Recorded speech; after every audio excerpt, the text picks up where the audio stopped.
Best attitude towards accounting with Pioneer.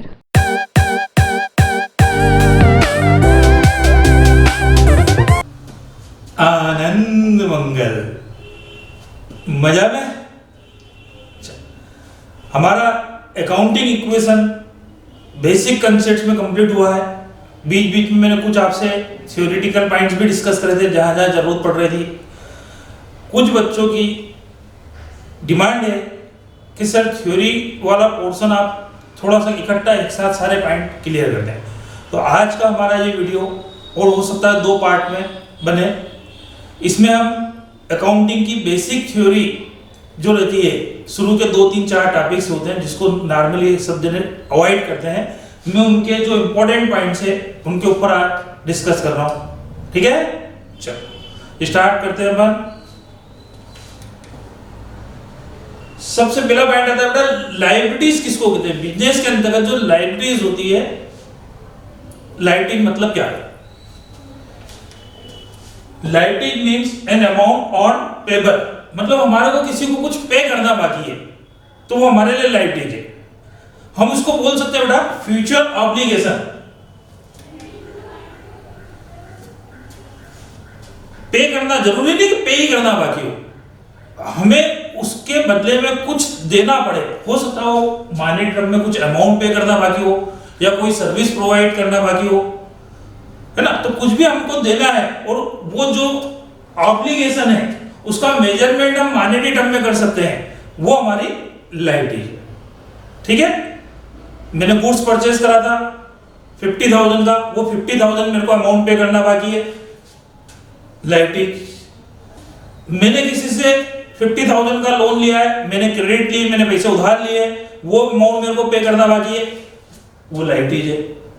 या फिर मैंने किसी काम करने के कमिटमेंट के बदले में सामने वाले से कुछ पैसा एडवांस लिया है, तो वो भी मेरे लिए फ्यूचर ऑब्लिगेशन है। मेरे को यहाँ कुछ पे तो नहीं करना है, लेकिन मुझे उतने रुपए की सर्विस, उतने रुपए का वर्क सामने वालों को कंप्लीट करके देना है, और जब तक मैं वो काम कंप्लीट नहीं करता हूं वो मेरा ऑब्लिगेशन है, मेरे लिए वो लायबिलिटी है। तो एट प्रेजेंट हमको फ्यूचर में कोई अमाउंट पे करना है, वो तो लायबिलिटी है ही सही, या फ्यूचर में हमको कोई कमिटमेंट फुलफिल करना है, कोई सर्विस प्रोवाइड करना है जिसका मेजरमेंट हम मॉनेटरी टर्म में कर सकते हैं, वो हमारे लिए लायबिलिटीज। ठीक है, तो फ्यूचर ऑब्लिगेशन क्लियर हो गई बात सबको। सेकंड पॉइंट आता है असेट्स किसको कहते हैं। ठीक है ना, तो they are the economic resources of business. तो असेट्स हमारी वो आइटम है जिसका इकोनॉमिक रिसोर्सेस हमको मिलना बाकी है, इकोनॉमिक्स बेनिफिट मिलना बाकी है।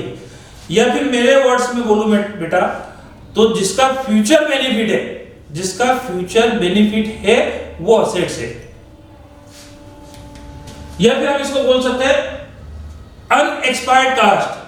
हमारी कास्ट का वो पोर्शन जो भी एक्सपायर्ड नहीं हुआ है, जिसका फ्यूचर बेनिफिट है। बात कुल मिला के घूम फिर के वहीं आती है, फ्यूचर बेनिफिट। हमारी कास्ट का वो पोर्शन, वो पार्ट जिसका बेनिफिट मिलना बाकी है, वो अनएक्सपायर्ड कास्ट होती है। अनएक्सपायर्ड कास्ट मतलब असेट्स। ठीक है, मैंने एक मशीन परचेज करी, 10 साल तक उस मशीन का बेनिफिट मेरे को मिलेगा था। आज मेरे लिए वो मशीन क्या है, तो असेट्स है, क्योंकि उसका फ्यूचर बेनिफिट मिलना बाकी है।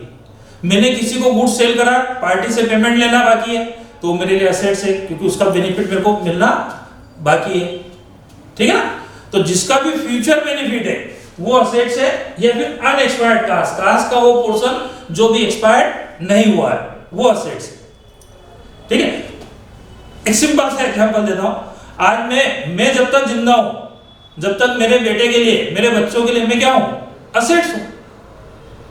और जिस दिन मैं खत्म, लोग बोलेंगे एक्सपायर हो गए, खत्म, निकल लिया, उस दिन फ्यूचर में उनको कोई बेनिफिट नहीं मिलेगा मेरा, तो मैं वहां पे उनके लिए असेट्स नहीं माना जाऊंगा। बराबर है ना। अब एक्सपेंसेस किसको बोलेंगे, तो अभी मैंने आपको बताया एसेट्स किसको कहते हैं, कास्ट का वो पार्ट जो एक्सपायर्ड नहीं हुआ है वो एसेट्स है। और कास्ट का वो पार्ट जो एक्सपायर्ड हो गया है, जिसका बेनिफिट मिल गया, अब फ्यूचर में उसका कोई बेनिफिट मिलना बाकी नहीं है, तो वो कहलाता है एक्सपेंसेस। मतलब एक्सपेंसेस मतलब एक्सपायर्ड कास्ट, यूज्ड कास्ट,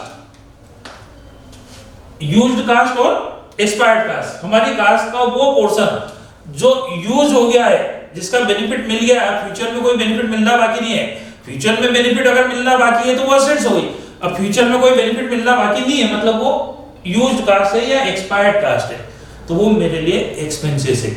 मैंने जनवरी मंथ में एम्प्लॉय को 10,000 सैलरी पे करी एंड में, और जनवरी मंथ में एम्प्लॉय ने मेरे लिए काम कर दिया, तो वो जो सैलरी है वो मेरे लिए एक्सपेंसेस है, क्योंकि मैंने जो पेमेंट करा है, मेरी जो कास्ट है 10,000, उस कास्ट का बेनिफिट मेरे को मिल चुका है। अब मैं उस एम्प्लॉय से ये नहीं कह सकता हूँ कि जो जनवरी में तेरे को सैलरी पे करी उसके लिए मेरे को यहाँ पे फरवरी में भी काम कर। भैया फरवरी में मेरे को अगर उससे काम लेना है तो मेरे को उसको फरवरी का पेमेंट अलग से करना पड़ेगा। बात क्लियर हो गई यहाँ पे? अब लास्ट किसको कहते हैं? अगला पॉइंट आता है लास्ट किसको कहते हैं। तो हमारी कास्ट का वो पोर्शन जो एक्सपायर्ड तो हो गया, जो एक्सपायर्ड तो हो गया, लेकिन उसका बेनिफिट ही नहीं मिला यार, कुछ भी मजे ही नहीं आया यार।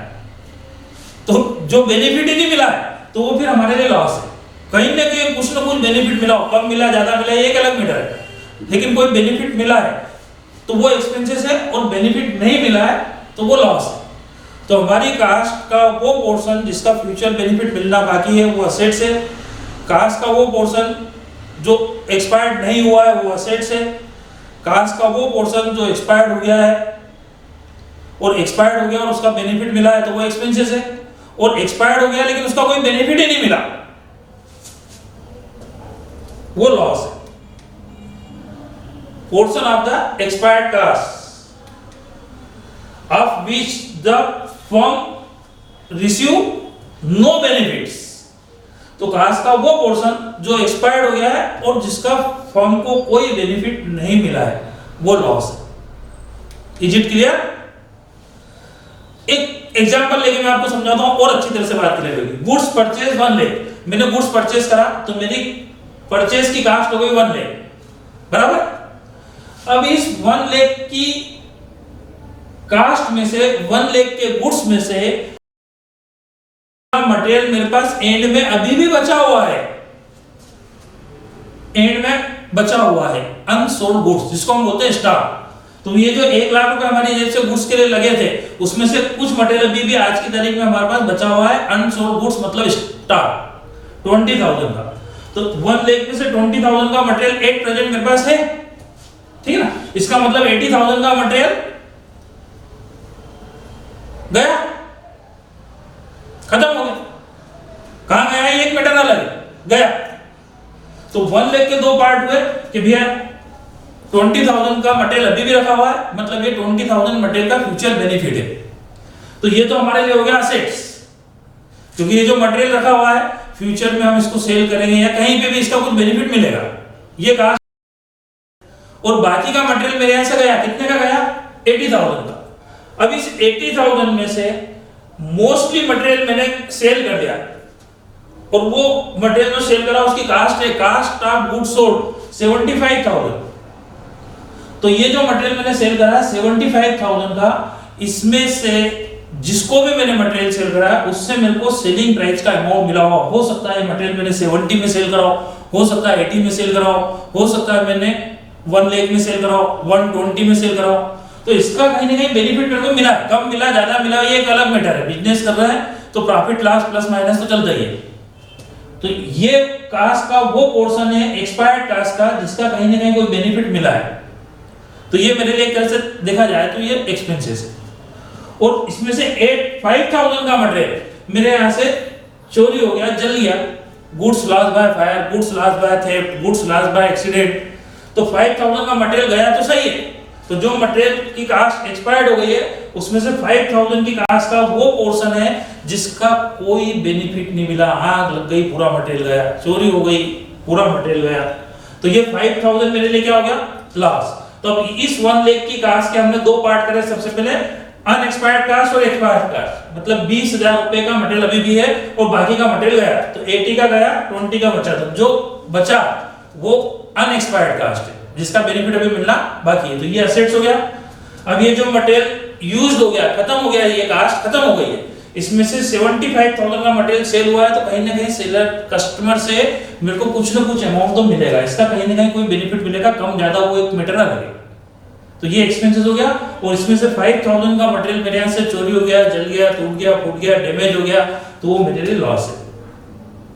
तो 75,000 एक्सपेंसेस, 5,000 लॉस और 20,000 असेट्स। तीनों का मतलब समझ में आ गया हो? अनएक्सपायर्ड कास्ट मतलब असेट्स, एक्सपायर्ड कास्ट और उसका बेनिफिट मिल गया तो एक्सपेंसेस, और एक्सपायर्ड कास्ट का वो पोर्शन, वो पार्ट जिसका कोई बेनिफिट नहीं मिला है, तो फिर हम उसको लॉस कह सकते हैं। क्लियर? वाउचर। अब वाउचर किसको कहते हैं? मान लो मैं अकाउंटेंट हूं, मेरे एम्प्लॉयर ने मेरे को बोला कि यार गोपाल को 50,000 का पेमेंट करा है, एंट्री पास कर देना। तो एक अच्छा अकाउंटेंट वही होता है जो कहने से एंट्री पास नहीं करता, अकाउंटिंग नहीं करता। क्योंकि आज तो उन्होंने बोला कि कर देना एंट्री पास, मैंने एंट्री पास कर दी, और 6 महीने बाद वो तो भूल जाते, उनको याद रहता नहीं है, फिर मेरे माथे आएंगे काहे की एंट्री करी ने, ऐसा क्यों करा ने, वैसा क्यों करा। ठीक है ना? तो सीधी बात है, उनका कहना है कि पेमेंट करा है गोपाल को 50,000 का। तो मैं उनसे कहूंगा एक काम करो, आप गोपाल को पेमेंट करके आए हो, तो गोपाल को पेमेंट जमा कराया होगा, तो आपने वहां से रिसीप्ट ली होगी कि हमने आज इतना पेमेंट जमा करा दिया, तो आप वो रिसीप्ट मेरे को दे दो।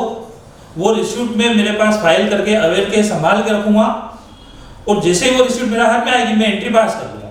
फिर आप 2 दिन बाद, 2 महीने बाद, 2 साल बाद भी पूछोगे भैया ये एंट्री का आएगी, तो मैं आपको रिकॉर्ड बता दूंगा कि भैया एक पेमेंट हुआ था, और वो पेमेंट शायद आपने ही करा होगा, जो भी हो, किसी ने भी करा, मेरे को उससे कोई मतलब नहीं, ये मेरे पास रिसीप्ट है कि ये पेमेंट हुआ है, इसका वाउचर है। ठीक है ना? तो वो हो गया रिसीव्ड वाउचर। तो ऐसे ही हर ट्रांजैक्शन के पीछे कहीं ना कहीं कोई डॉक्यूमेंट होता है, और उसी डॉक्यूमेंट को हम बोलते हैं वाउचर।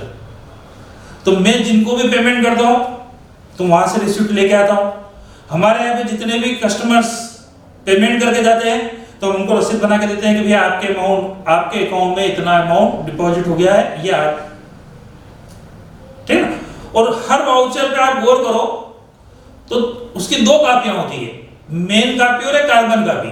जैसे आज हमारे यहाँ मटेरियल सेल होता है तो हम कस्टमर को बिल बना के देते हैं, तो जब भी बिल बना के देते हैं तो कार्बन रखते हैं, बिल बनाया। मेन जो पेज रहता है बिल का, उसको इनवॉइस बोलते हैं। इनवॉइस का मेन पेज हम देते हैं कस्टमर को, और उसकी कार्बन कापी हमारे यहाँ रह जाती है। ठीक है ना? तो उसके पास ये इस बात का प्रूफ हो गया कि मैंने गुड्स परचेज करा, उसका वाउचर उसके पास है, और हमारे पास उसकी कार्बन कापी है, तो हमारे यहाँ को इस बात का प्रूफ ये होगा कि आज इतने रुपए का मटेरियल सेल हुआ था। तो हमारा अकाउंटेंट हमारी बुक में सेल की एंट्री कर लेगा उस कार्बन कापी से, और उस मेन कापी से सामने वाला का अकाउंटेंट सामने वाले की बुक में परचेज की एंट्री कर लेगा। ऐसे वो जब भी हम रसीद बना के देते तो कार्बन लगाते हैं, तो मेन कापी सामने वाले को दे दी और उसकी कार्बन कापी हमारे यहाँ रहती है। तो एक डॉक्यूमेंट का पार्ट उनके पास चले गया, एक डॉक्यूमेंट का पार्ट हमारे पास है, उनका अकाउंटेंट उनकी बुक में एंट्री कर देगा, हमारा अकाउंटेंट हमारी बुक में एंट्री कर देगा। ठीक है ना? तो जब भी हम गुड्स परचेज करते हैं तो इनवॉइस बनाया जाता है, परचेज इनवॉइस। क्या बोलेंगे उसको? Purchase invoice. जब भी हम कस्टमर को मटेरियल सेल करते हैं तो हम इनवॉइस इशू करते हैं, उसको बोलेंगे सेल्स इनवॉइस। ठीक है ना? तो आप गौर करें, जितने भी ट्रांजैक्शन होते हैं, हर ट्रांजैक्शन के पीछे कोई ना कोई वाउचर होता है। Payment voucher, received voucher, purchase invoice, sales invoice. तो जितने भी ट्रांजैक्शन हैं उनके पीछे जो डॉक्यूमेंट होता है उसी डॉक्यूमेंट को हम बोलते हैं वाउचर। और उस ट्रांजैक्शन की डिटेल आपको अकाउंट की बुक में नहीं मिलेगी। किसी भी ट्रांजैक्शन की डिटेल को समझना है तो उससे रिलेटेड आपको वाउचर उठा के देखना पड़ेगा। उस वाउचर में उस ट्रांजैक्शन की फुल डिटेल रहती है। जैसे मैंने कोई मटेरियल सेल करा, तो सेल करा तो हमारे यहाँ सीधी सेल की एंट्री हो जाएगी। 1 लाख रुपए का मटेरियल सेल हुआ तो सेल की एंट्री हो जाएगी 1 लाख से। अब कोई मेरे से पूछे कि क्या क्वालिटी थी, क्या क्वांटिटी थी, क्या रेट था, तो वो अकाउंटिंग के अंतर्गत नहीं आता है, वो अकाउंटिंग का पार्ट नहीं है। लेकिन वो जो सेल्स वाउचर है उसके अंतर्गत बकायदा कौन सा मटेरियल, कितनी क्वांटिटी, किस रेट का था, टोटल अमाउंट कितना हुआ, ये मटेरियल इस रेट का इतना अमाउंट। तो हर ट्रांजैक्शन की डिटेल उससे रिलेटेड वाउचर में आपको मिलेगी। ठीक है? मैंने बिल्डिंग खरीदी तो बिल्डिंग से रिलेटेड क्या वाउचर होगा? तो भाई बिल्डिंग खरीदी तो रजिस्ट्री होगी, रजिस्ट्री के अंतर्गत फुल डिटेल लिखी है कि आपकी बिल्डिंग की साइज ये है, अड़ोस में ये, पड़ोस में ये, आगे रोड है, पीछे ये है। तो उस रजिस्ट्री के अंतर्गत पूरी डिटेल है। तो जब भी बिल्डिंग खरीदी तो अकाउंटेंट बिल्डिंग की एंट्री जब भी पास करेगा, जब उसके हाथ में वो डॉक्यूमेंट आ जाएगा, मतलब रजिस्ट्री आ जाएगी, वो रजिस्ट्री अपने पास संभाल के रखेगा, फाइल कर लेगा और बुक में एंट्री पास कर देगा। आज मैंने कार खरीदी तो जिस भी शोरूम से मैंने कार खरीदी वहां से मेरे को इनवॉइस रिसीव हुआ है, बिल बना है, वो बिल मैंने मेरे पास अवेयर के रखा और कार की परचेस की एंट्री कर ली गई, कार परचेस। ठीक है। तो कौन कौन से वाउचर होते हैं बेटा? परचेस वाउचर मतलब परचेस इनवॉइस, सेल्स वाउचर मतलब sales invoice, receipts voucher, payment voucher, general voucher, ऐसे कई प्रकार के वाउचर होते हैं और हर ट्रांजैक्शन के पीछे कहीं ना कहीं कोई वाउचर होता है। एक अच्छा अकाउंटेंट विदाउट वाउचर कोई एंट्री पास नहीं करेगा। बराबर है?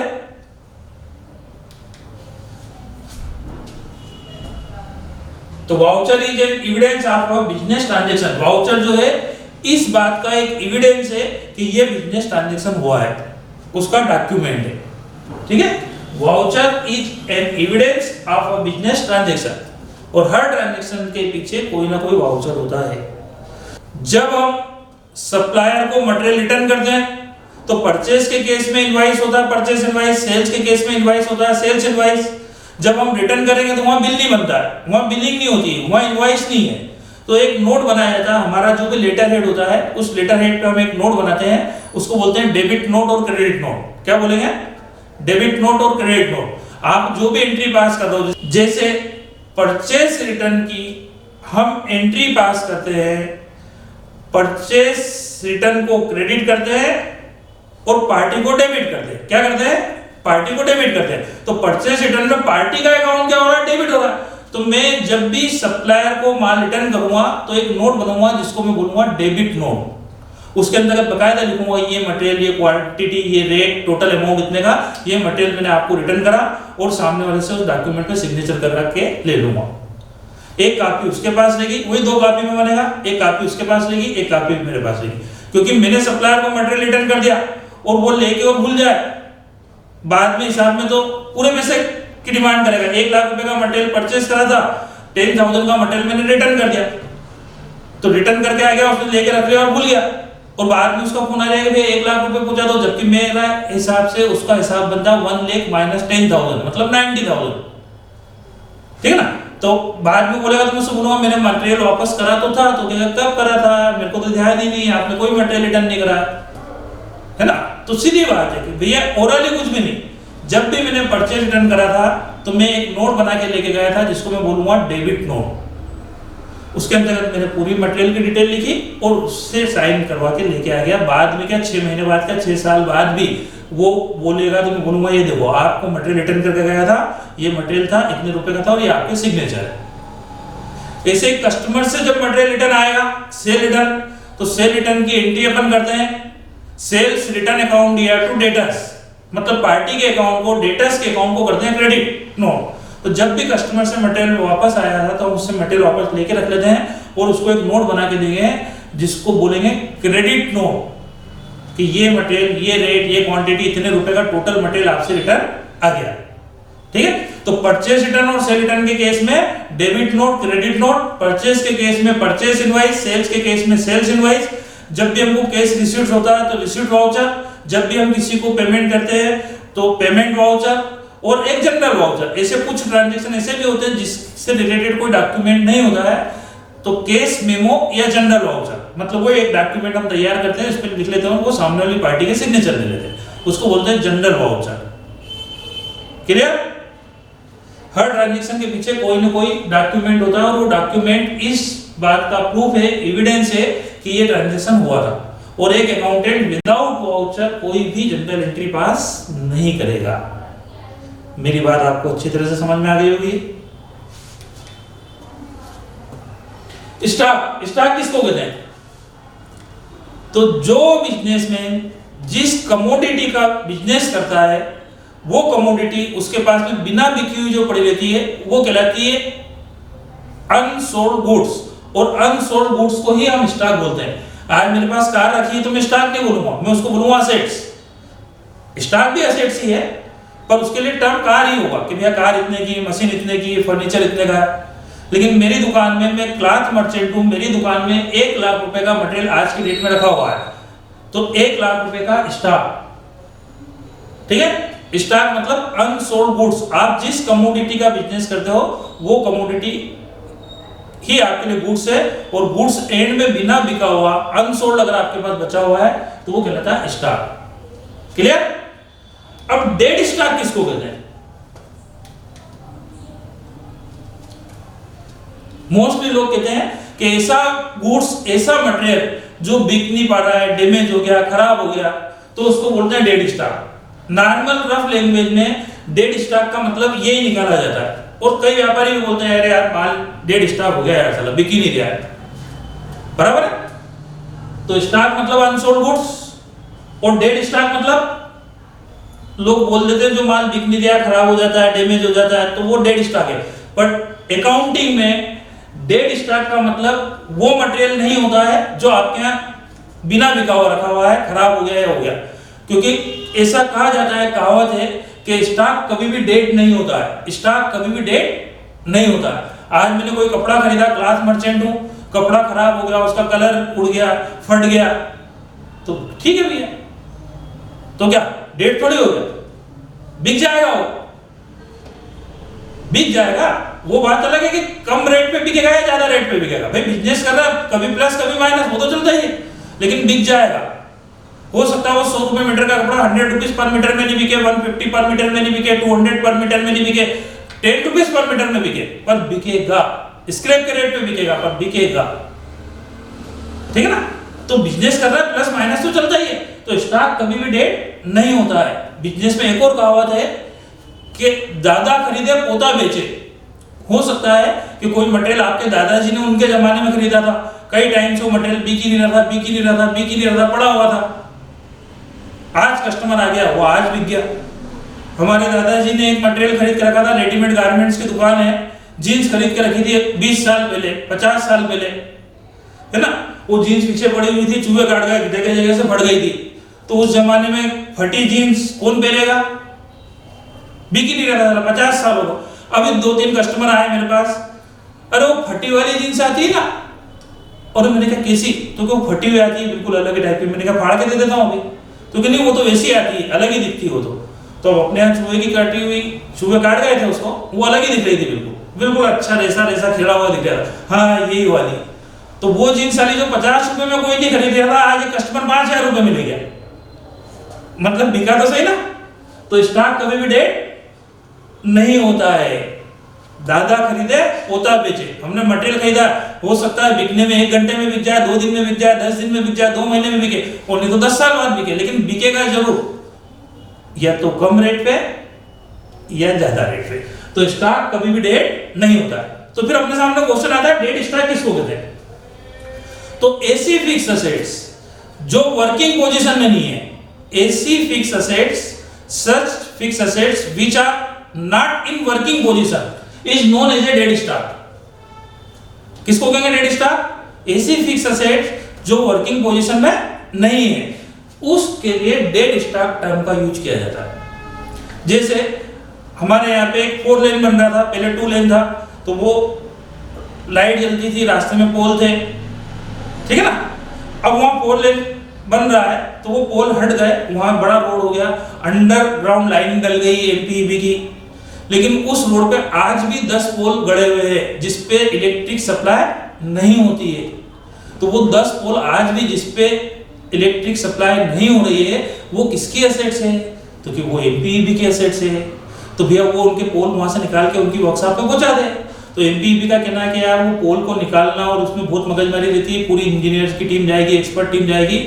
अभी उस रोड पे जब भी काम चलेगा तो वो निकला के हम हमारे वर्कशॉप में रखवा लेंगे, लेकिन जब तक वो पोल वहां पे रखे हुए हैं, वो वर्किंग पोजीशन में नहीं है, वो एमपीईबी के काम में नहीं आ रहा है, वो उस मोहल्ले के कुत्तों के काम में आ रहा है, लेकिन ये तो असेट्स किसकी? एमपीईबी की। तो वो पोल जो भी उसकी वैल्यू होगी वो एमपीईबी के लिए असेट्स है, और वो एमपीईबी उसको डेड स्टॉक बोल सकती है, क्योंकि वो ऐसी फिक्स असेट्स है जो वर्किंग पोजीशन में नहीं है। एक और एग्जांपल मैं देता हूं, रेलवे। तो रेलवे की रेलवे लाइन पे ट्रैक पे रेल चल रही है, तो वो जो ट्रैक है, वो जो पटरियां है, वो किसकी एसेट्स है? तो वो रेलवे की।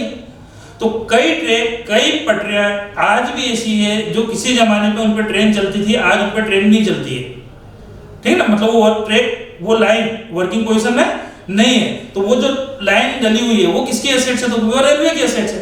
तो वो रेलवे के लिए डेड स्टॉक कहलाएगी, क्योंकि ऐसी फिक्स एसेट्स है जो वर्किंग पोजीशन में नहीं है। तो बात सबको समझ में आ गई? स्टॉक और डेड स्टॉक किसको कहते हैं? तो ऐसा गुड्स जो बिका नहीं है, अनसोल्ड गुड्स स्टॉक, और स्टॉक कभी भी डेड नहीं होता है, बिकता जरूर है कम या ज्यादा रेट पे। तो फिर dead stock such fix assets which is not in working position is known as a dead stock. Clear? चलो नेक्स्ट पॉइंट,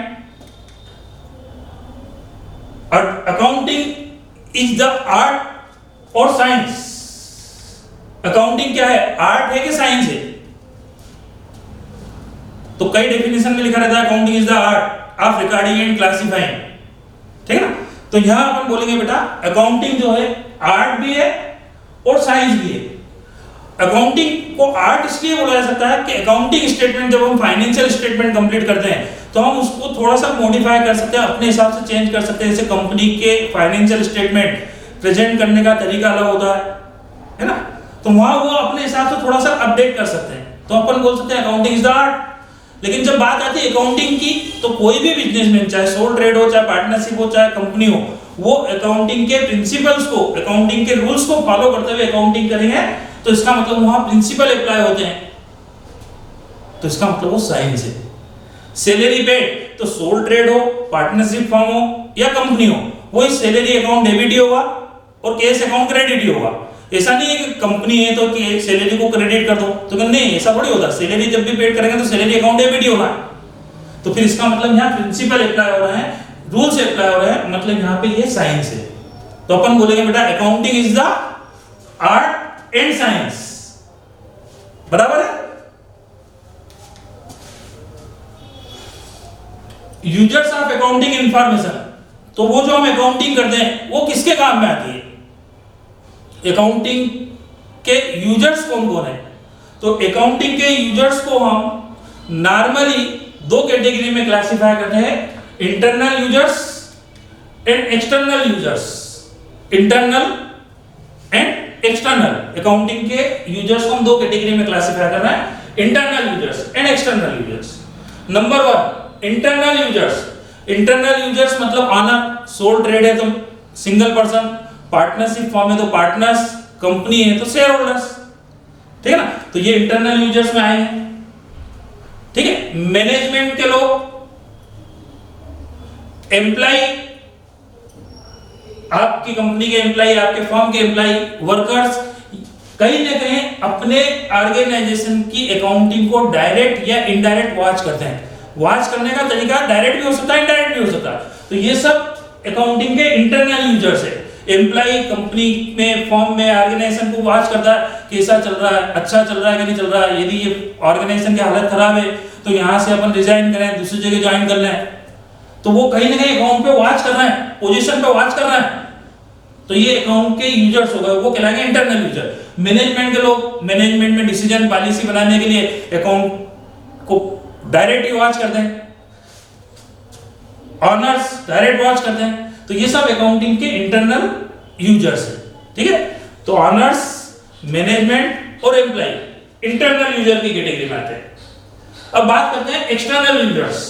तो एक्सटर्नल यूजर्स के अंतर्गत number one, bankers and financial institute.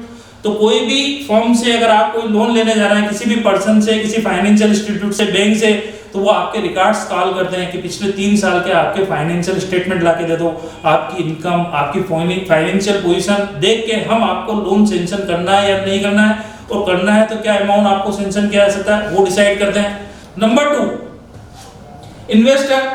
कोई भी व्यक्ति आपके बिजनेस में, आपकी ऑर्गेनाइजेशन में पैसा इन्वेस्ट करना चाह रहा है तो वो कहीं ना कहीं आपके अकाउंट को जरूर वॉच करेगा कि आपकी पोजीशन क्या है, आपकी अर्निंग क्या है। ठीक है ना, और वो डायरेक्ट कॉल नहीं भी करेगा, तो वो मार्केट से आपकी रिपोर्ट सर्च करवा लेगा कि भैया क्या पोजीशन चल रही है, क्या है, तो वो एक्सटर्नल यूजर्स की कैटेगरी में आए हैं। ठीक है। क्रेडिटर्स, कोई भी व्यक्ति आपको माल क्रेडिट में सेल कर रहा है तो वो आपकी पोजीशन देख के ही आपको क्रेडिट देगा। एक व्यापारी अदर पर्सन को जब भी क्रेडिट में मटेरियल सेल करता है तो एक को 10,000 से ज्यादा क्रेडिट नहीं देता है, एक को 50,000 भी दे सकता है, एक को 5 लाख की क्रेडिट भी दे देता है। तो वो सामने वाले की पोजीशन देख के ही तो उसको कितनी क्रेडिट देना है कितनी नहीं देना है ये डिसाइड करता है। तो वो पोजीशन कहीं ना कहीं आपकी डायरेक्ट या इनडायरेक्ट वॉच वो भी कर रहा है। ठीक है ना। गवर्नमेंट एंड गवर्नमेंट अथॉरिटीज, तो गवर्नमेंट भी जो पॉलिसी बनाती है कि किस सेक्टर में कितना रिलीफ देना है, किस सेक्टर पे कितना टैक्सेस चार्ज करना है, तो वो सारी गवर्नमेंट की पॉलिसी जो है वो कहीं ना कहीं हर सेक्टर वाइज उनकी पोजीशन देख के ही गवर्नमेंट की पॉलिसी डिसाइड होती है। Government authorities, income tax department, तो इनकम टैक्स डिपार्टमेंट में आप सारे अपने अकाउंट वहां सबमिट करते हो इनकम से रिलेटेड इनकम स्टेटमेंट वगैरह, और उस बेसिस पे आपका इनकम टैक्स असेसमेंट होता है और इनकम टैक्स आप पेड करते हो। जीएसटी डिपार्टमेंट में आप परचेस और सेल्स के सारे डेटा सबमिट करते हो। तो ये जितने भी गवर्नमेंट अथॉरिटीज है रिलेटेड अथॉरिटीज को रिलेटेड डॉक्यूमेंट आप सबमिट करते हो। तो कहीं ना कहीं ये अथॉरिटीज भी आपके अकाउंट को वॉच कर रही है, यूजर्स है। ठीक है। कंज्यूमर्स भी कहीं ना कहीं डायरेक्ट या इनडायरेक्ट आपको वॉच कर रहा है। और यार उस दुकान पे तो बहुत भीड़ लगी रहती है, मतलब अच्छा काम है, अच्छा क्वालिटी होगी, अच्छे रेट होंगे, जब भी लोग इतने जा रहे हैं, बहुत कमा रहा है यार ये तो। अपन भी कहीं आज एक कचौरी वाला है हमारे पड़ोस में 5 रुपए की कचौरी बेच रहा है, पर दिन भर बड़ा कड़ाव चढ़ा रहता है, हजारों कचौरी रोज बिक रही है, एक बार में 500 कचौरी निकाल लेता है, कम से कम 20 लाट ये बना रहा है, 20 लाट में इतनी कचौरी बेच रहा है, एक कचौरी पे अगर 1 रुपये भी प्रॉफिट अर्न कर रहा है तो इतने कमा रहा है, तो बहुत कमा रहा है। मतलब हमारे को सामने वाले से लेना देना ही नहीं, हमको तो 1 रुपये 5 रुपये देना और कचौरी खा के आना, पर फिर भी हम उसकी बात जरूर करते हैं कि यार इतनी कचौरी बेच देता है, इतना खर्चा हो रहा होगा, इतना प्रॉफिट तो कमा ही रहा है। तो कहीं ना कहीं हम भी, है ना, इवन पब्लिक। तो अकाउंट के यूजर्स को हम 2 कैटेगरी में क्लासिफाई करते हैं, इंटरनल एक्सटर्नल। इंटरनल में ऑनर, मैनेजमेंट, एम्प्लॉय। एक्सटर्नल में bankers, financial institute, investors, creditors, government and government authorities, customers और पब्लिक। ये सब आपके अकाउंट के यूजर्स है, ये कहलाएंगे external users. Clear. Bookkeeping, accounting and accountancy, ये 3 वर्ड यूज होते हैं, bookkeeping, accounting and accountancy.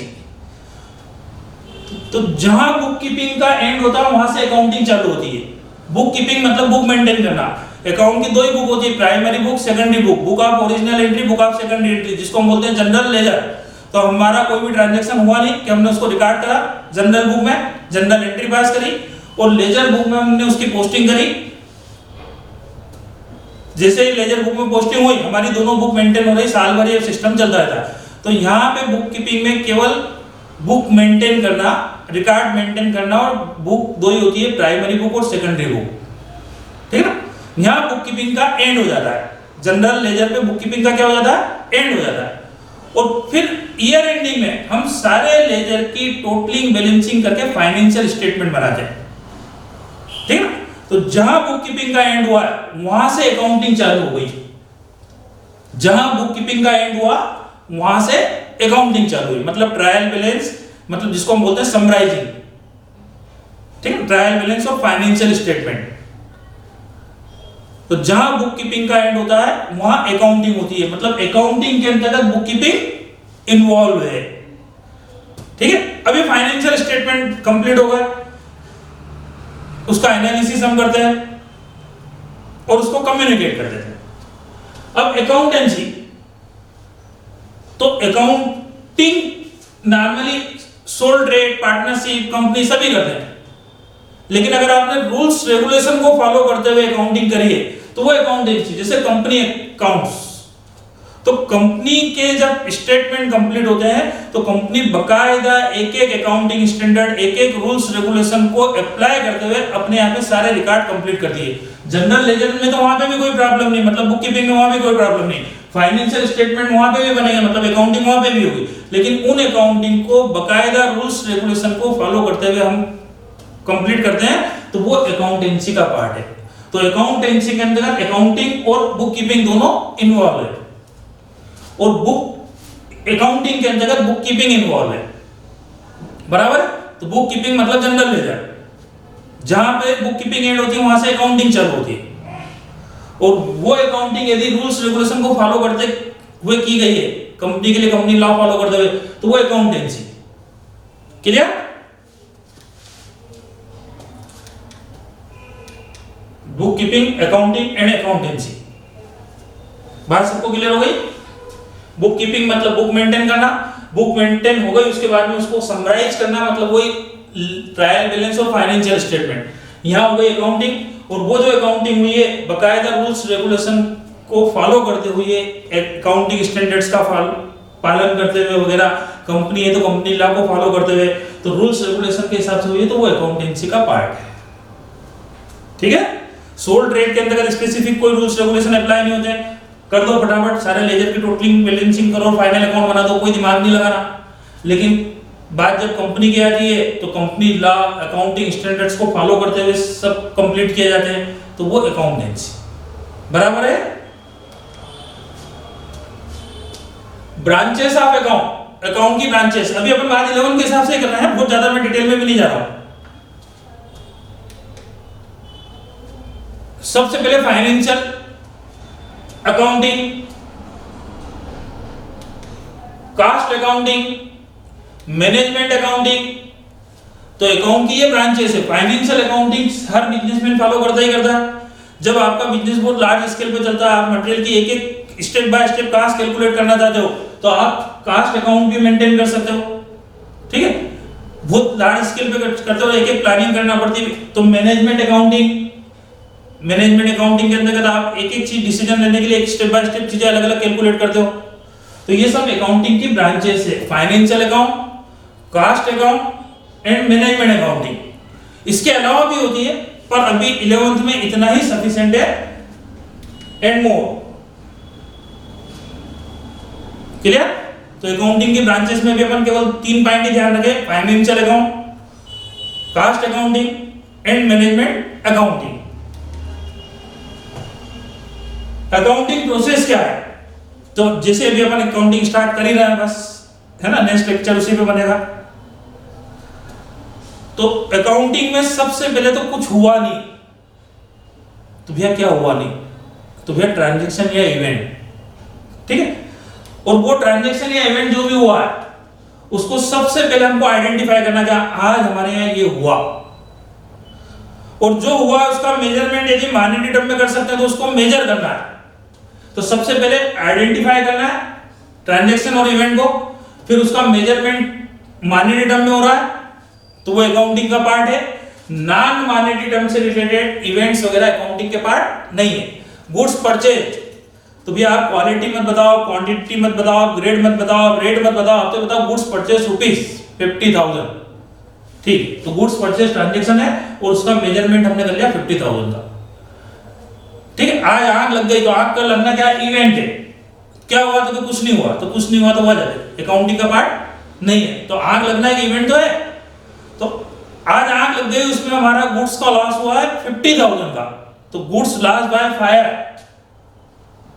Event ₹50,000, तो ये अकाउंटिंग का पार्ट है। तो सबसे पहले ट्रांजैक्शन और इवेंट को आइडेंटिफाई करना, उसका मेजरमेंट मॉनेटरी टर्म में करना। जैसे मॉनेटरी टर्म में मेजरमेंट हुआ, अकाउंट की पहली book, primary book, book of original entry, general में उसको रिकॉर्डिंग करेंगे, रिकॉर्ड करेंगे, जनरल एंट्री पास करेंगे। जनरल एंट्री हो गई तो जनरल से हम उसको लेजर में पोस्टिंग करेंगे, मतलब क्लासिफाइंग करेंगे, रिकॉर्डिंग, क्लासिफाइंग, और साल के एंड में सारे लेजर की टोटलिंग बैलेंसिंग करके फाइनेंशियल स्टेटमेंट कंप्लीट करेंगे। जो सारी डिटेल 2 बुक्स में अवेलेबल थी उनको हम 2, 4, 6 पेज पे समराइज कर देते हैं। Trial balance, trading P&L balance sheet, financial statement. ठीक है? तो समराइजिंग, अब हमारे सारे फाइनल अकाउंट कंप्लीट हो गए, कितना प्रॉफिट या लॉस हुआ ये क्लियर हो गया है, और हमारी पोजीशन आज की तारीख में हमारे पास कितनी एसेट्स है, कितनी लायबिलिटी है, ये भी कंप्लीट हो गया, बैलेंस शीट बन गई। तो ये हमारे अकाउंट समराइज हुआ। अब अरे यार इस साल तो केवल 20,000 का ही प्रॉफिट हुआ, बहुत कम हुआ, ऐसा क्यों हुआ, उसके पीछे क्या रीजन है। तो जब वो कंप्लीट होगा तो हम उसको को एनालाइज करते हैं, इंटरप्रेट करते हैं, ठीक है। और वो जो एनालिसिस करने के बाद में जो रिजल्ट भी हमारे सामने आया कि यार ऐसा हुआ तो इसलिए हुआ, इसके पीछे ये रीजन रहे हैं, और फिर वो हमारी जो अकाउंटिंग की रिपोर्ट्स है वो हम रिपोर्ट्स को कम्युनिकेट करते हैं। जिस भी रिलेटेड पर्सन को हमको जो समरी चाहिए वो हम उसको अवेलेबल करवाते हैं, है ना। कम्युनिकेटिंग, यदि कंपनी है तो कंपनी के सारे रिकॉर्ड मेंटेन हुए, क्लासिफाइंग हुए, लेजर बने, साल के एंड में फाइनेंशियल स्टेटमेंट हो गए, फाइनेंशियल स्टेटमेंट का एनालिसिस हो गया। अब सारे शेयर होल्डर्स को मतलब ऑनर को उसकी रिपोर्ट कॉपी भेज दो। इनकम टैक्स डिपार्टमेंट में इनकम से रिलेटेड डॉक्यूमेंट सबमिट कर दो, जीएसटी डिपार्टमेंट में जीएसटी से रिलेटेड डॉक्यूमेंट सबमिट कर दो। जहां जिसको जो रिक्वायर्ड है वो चीजें हम उसको अवेलेबल करवा देते हैं। तो प्रॉपर उस को कम्युनिकेट करना अकाउंटिंग का लास्ट प्रोसेस है। तो अकाउंटिंग प्रोसेस में सबसे पहले ट्रांजैक्शन इवेंट को आइडेंटिफाई करना, उसका मेजरमेंट करना, फिर उसको अकाउंट की बुक में रिकॉर्ड करना, फिर क्लासिफाई करना, ईयर एंडिंग में समराइजिंग करना, समराइजिंग के बाद में एनालिसिस, और फिर उसको कम्युनिकेट करना। क्लियर हो गई बात समझ में? तो आपके जो अकाउंट की बेसिक थ्योरी होती है उसमें जो मेन पॉइंट थे मैंने आपसे अभी डिस्कस करे हैं। आपको मेरे ख्याल से बातें समझ में आई होगी। आपको अच्छा लगे तो हमारी चैनल को लाइक और सब्सक्राइब जरूर करें और अपने फ्रेंड्स को लिंक शेयर करें। Thank you.